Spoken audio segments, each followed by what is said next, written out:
fill that out, drop it in the offering plate this morning, or you can take it to the Welcome Center and they'll give you a little goodie bag with some good things in it. If you're not a guest and maybe your cell phone number has changed, your email address, I don't know what it could, but even if it's a prayer request, you can take that same card, Maggie, and you can pull it out and you can put your prayer request on it. Yes. All that, Amen. Just put it on there and we'll be praying for it. But hey, we're glad you're here this morning, so let's dive into worship. Y'all would stand with us as we begin worship this morning.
Okay, Stephen, I'm not Curtis. Will the manual work? Nope. Technology, don't you just love it?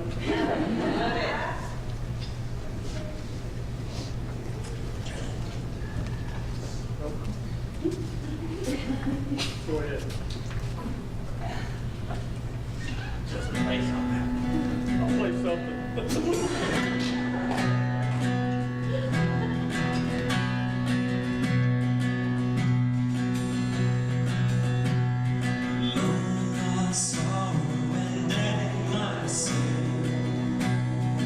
Lost without hope.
seated. Wait, y'all had a good spring break? Yeah, good. Just one of you. That's awesome.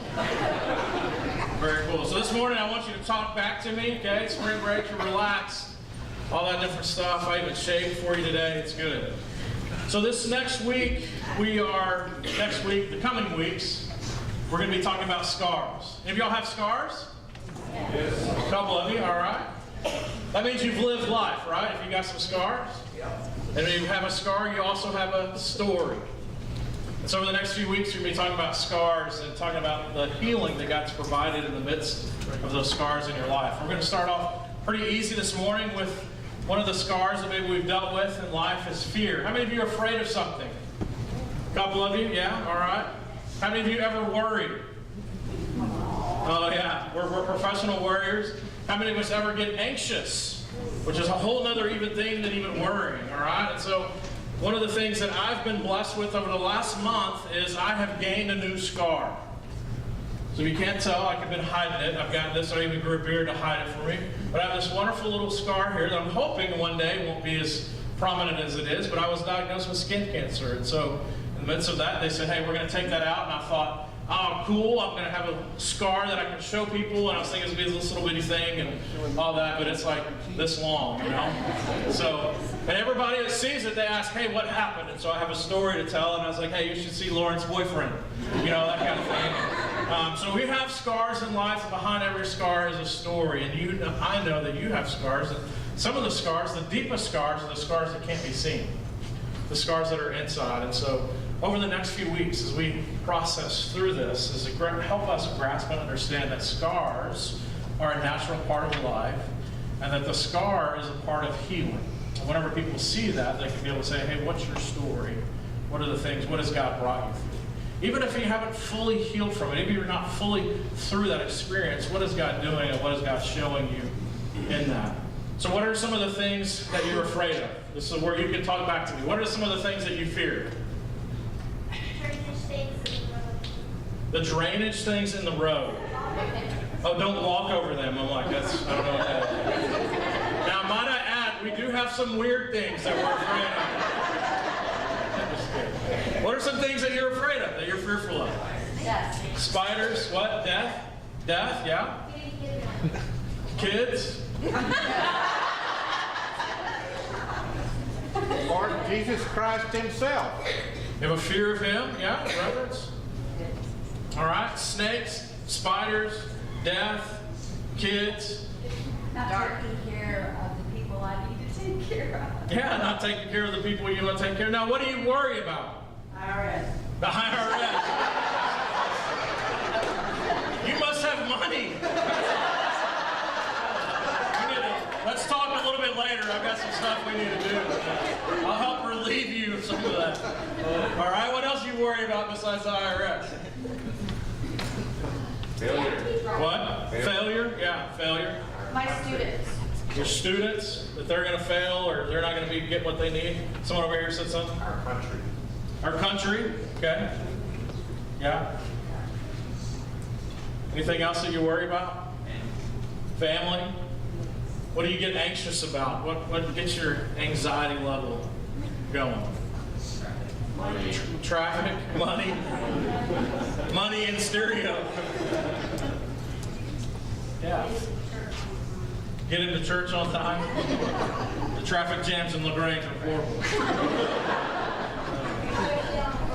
Yeah. So we have lots of things that we worry about and get anxious about. We're fearful of our own safety at times. We're fearful of safety for our loved ones, for our kids.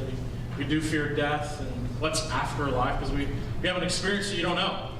And so even though we, people, children of God, we have an idea of what we think it'll be like, but we haven't experienced it. And so there's a fear or just an anxiety of what that looks like, especially as you get closer.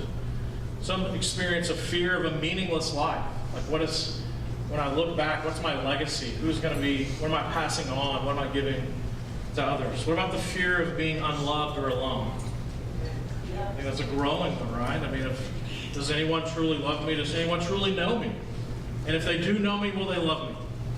Those are fears. Fear of losing a love, and the hurt that comes from losing a love, investing in someone, and that being taken away somehow. Fear of losing what you even might have, that you've got it, you think that you've reached a certain level, and it's going to be taken away from you. Not only do we have fears, but as you saw earlier, we have phobias, right? The fear of heights. Many of y'all got the fear of heights? Got the fear of heights. That's why I don't dunk the basketball, because I'm afraid. If I get too high, it'll cause harm. It's true. Fear of snakes, fear of needles, fear of clowns. All right? Some people have a fear of drowning. Fear of scorpions. A fear of baldness. That's actually a true fear. So a couple of us, we've conquered that fear. So I have a hope that I can conquer heights. I mean, I've conquered baldness, heights, and there's actually a new fear, arachnophobia. It's the fear of peanut butter getting stuck to the roof of your mouth and you being unable to get rid of it. That's a real fear. That's the culture that we live in, is we're constantly finding things that we're fearful of and afraid of. Fear is natural to us. Did you realize that you're not trained to fear, but you naturally have that? You just begin to fear things. It's naturally something that we're able to do. And as we get older, our fears and our worries and our anxieties grow. They don't lessen. I think one of the reasons that is because as we get older, we do have some more freedoms.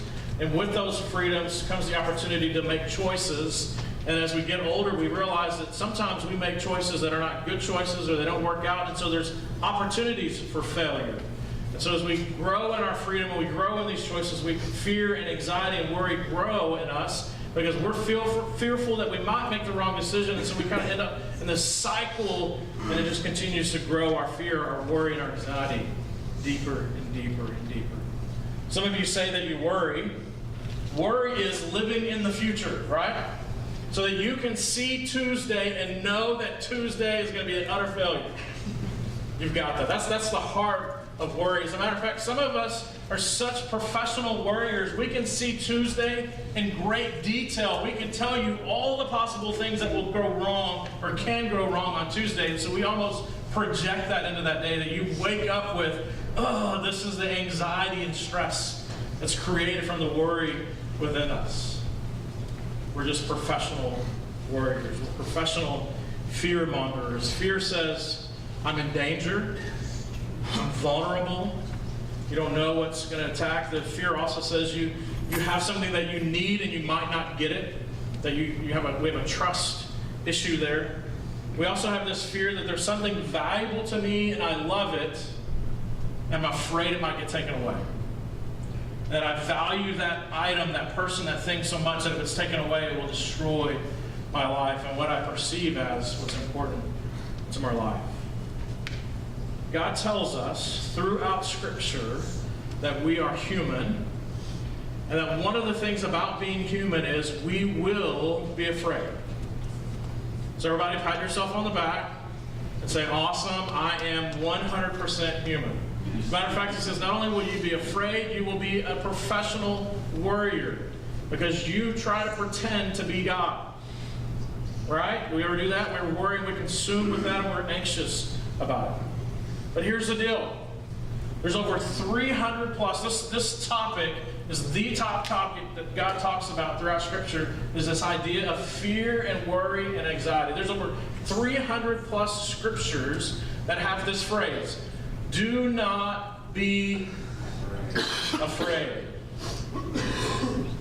And then there's usually a second part to that, do not be afraid. You know what the second part of that is?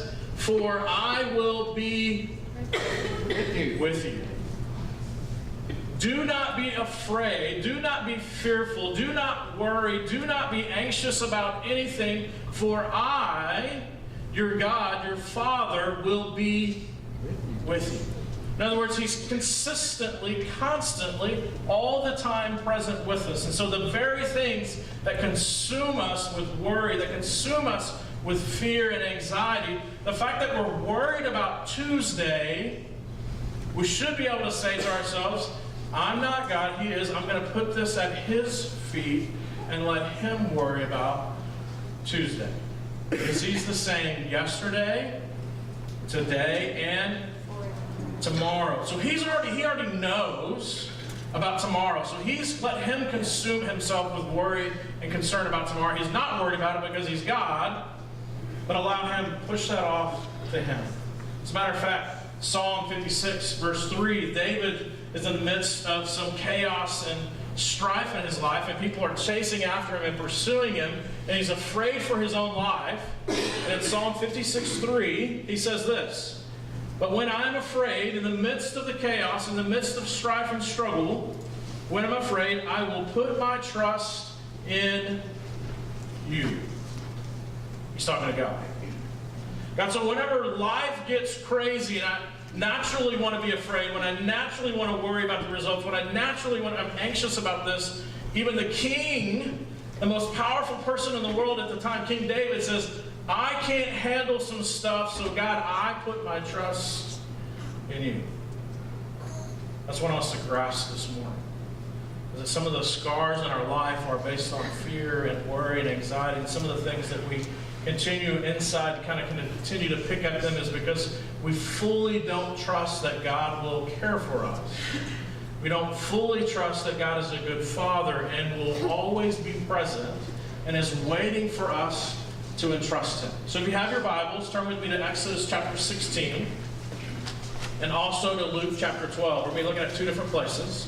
Exodus chapter 16 and Luke chapter 12 as we dig into this idea of trusting and fear. Exodus chapter 2, remember that song? Pharaoh, Pharaoh, oh! Okay, y'all, some of y'all know it. That's good. Y'all watch VeggieTales. All right, and so the people are asking that, and their whole question is going, let my people go. And Pharaoh's like, no, why would I let this workforce go? And they're doing the stuff that I've asked for them. As a matter of fact, the Pharaoh doubled down on working them hard and making sure that they were prepared. So Moses and Aaron went and they took the staff that God had given him and he threw it down before Pharaoh, and his staff became a snake. Just kind of a cool thing. That'd be an interesting thing to see. And so immediately he picks it up, and whenever he picks it up, the serpent then becomes a staff again. Another interesting piece is actually Pharaoh said, hey, well, I got some guys that can do that. He called in his sorcerers, and they threw down their staffs, and snakes went everywhere as well, which is kind of an interesting thing. But through this whole process, there were different plagues and different things that were going on, and every time there was a new plague, God upped the ante.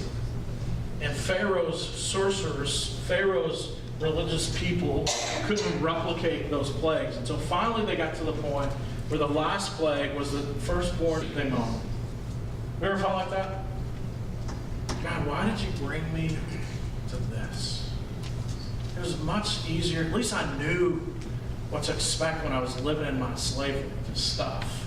At least I knew that.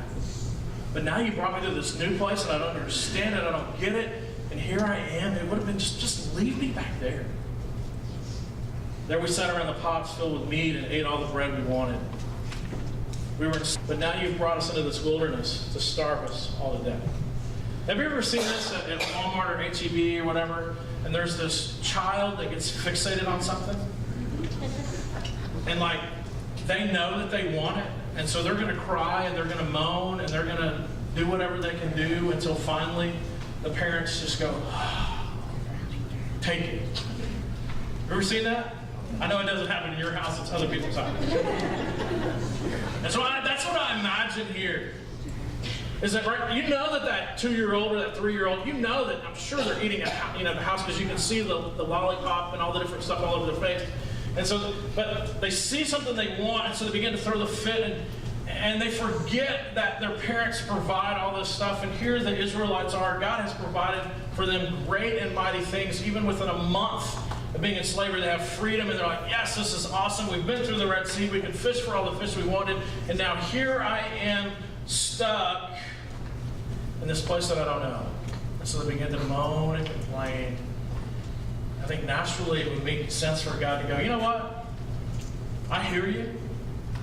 But until you ask nice, I'm not going to give it to you. Because you heard that, right?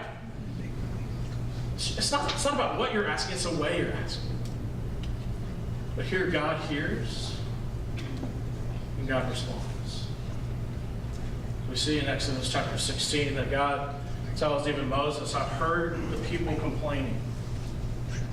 And I'm going to respond. I'm going to give them meat to eat and bread to eat on a daily basis. And so God provides an abundance. As a matter of fact, when the Israelite people went out the first morning and they saw this dew on the ground, they began to walk around and go, what is it? We know the name by manna. But they didn't even know what it was. And so one of the things is that whenever we ask God for something, you think that this stuff isn't going to be good on the next day, but just trust me. Let me show you that I'm trustworthy. Know that I'm here and I want to give you the best. I'm going to give you an abundance of what you need. Just trust me.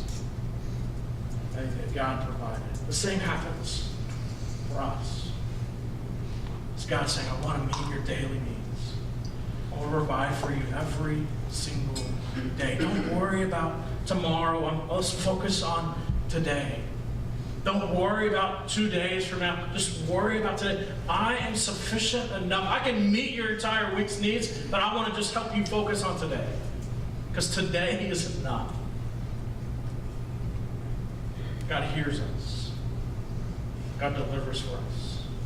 Because He's constantly present. He constantly wants us to grow in our trust and our faith in Him, that He cares about the minute details of our life, even what food that you eat. Look at Luke 12.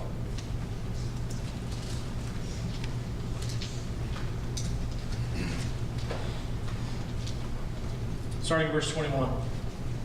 Yes, a person is a fool to store up earthly wealth, but not have a relationship with God, a rich relationship with God. Not only are we not taught to fear, but we're also not taught to say, mine. We learn that, we know it from the very beginning. One of the very first words that kids learn is mine, right? Because they have this little kingdom, they've got their little playground. And God's like, my children, why are you worried about that stuff when I can provide a vast number of quail? When I can provide something for you that you look at it, you don't even know what it is until you taste it. And know this is the best stuff ever. Do not be afraid. Do not worry. Do not be anxious. For I am with you. So those things that you're worried about this week, put them on the altar. Those things that you're concerned about this week, that you're like, I don't know how this is going to get done. I don't know how this is going to happen. I don't understand all this. Just put it at the altar. Do you trust Him? Do you think God has got enough to handle your worries, your fears, and your anxieties? Watch Him work and provide enough quail. Provide enough manna to meet your needs. To walk freely in the kingdom and house of God and quit trying to worry about your little kingdom when God has given you so much. Trust Him. Let's pray.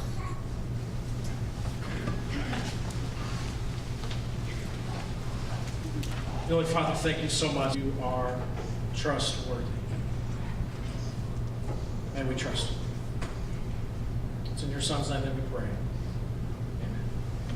One of my favorite verses is 1 Peter 5:7, which says, cast all of your cares, all of your worries, all of your anxieties, cast all those things. I think of fishing. Just cast them, right? We're not putting them here. We're casting them out. Why? Because He cares about you and you. Cast your cares, trust that He'll take them, and you don't have to worry.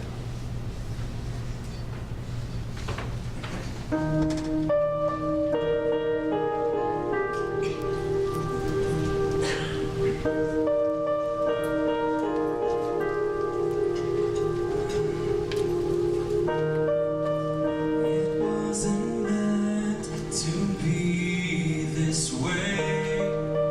Broken beneath the grief and pain. There's nothing left here.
so glad you came this morning and were a part of worship with us.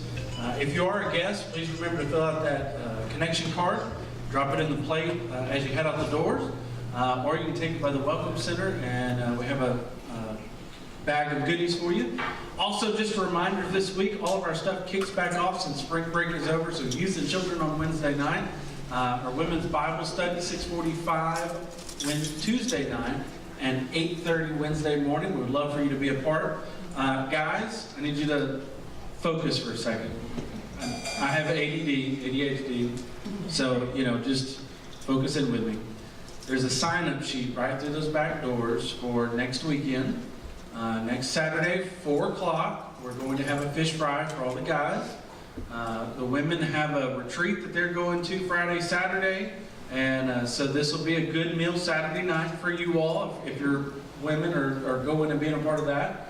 So sign up. Today is the last day. So again, we're glad that you're here this morning, and we're going to have one more song as we dismiss. I'm going to cut this one a little short because I'm running behind, but I just want y'all to hear this chorus as you head out this week and just face your fears.